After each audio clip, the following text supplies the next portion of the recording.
Praise the lord. దేవుని శ్రేష్టమైన నామమునకు మహిమ కలుగును గాక. ఈరోజు దేవుని వాగ్దానము, మీరు నాకు కీడు చేయనుద్దేశించితిరి గాని నేటి దినమున జరుగుచున్నట్లు అనగా బహు ప్రజలను బ్రతికించున్నట్లుగా అది మేలుకే దేవుడు ఉద్దేశించెను. ఆదికాండము 50వ అధ్యాయం 20వ వచనము.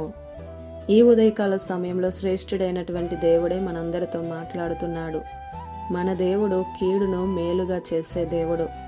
అనేక సార్లు మనకి తెలియకుండా మనకి చాలా మంది కీడు చేస్తారు లేదా చెయ్యాలని చూస్తారు. ఇప్పటికే కొంతమంది మన జీవితంలో మనకి గొప్ప కీడు చేసి ఉండవచ్చు.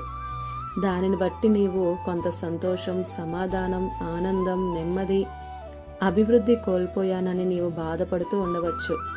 పరిశుద్ధ గ్రంథంలో యోసేపు కూడా తన తండ్రి దగ్గర ఉంటే ఇవన్నీ కలిగి ఉండేవాడు. కానీ తన అన్నలు చేసిన కీడు వలన బానిసగా మారాడు, ఒంటరయ్యాడు, శోధనలు అనుభవించాడు, శ్రమలు, నిందలు ఎదుర్కొన్నాడు, చెరసాలకి కూడా వెళ్ళాడు. అయితే తండ్రి ఇంటిలో ఉంటే ఇవన్నీ ఉండేవి కాదు. కానీ దేవుని అనుమతి చొప్పున తన అన్నలు చేసిన కీడు ద్వారా ఇవన్నీ అనుభవించినప్పుడే యోసేపు ఐగుప్తు దేశానికి అధికారిగా కాగలిగాడు.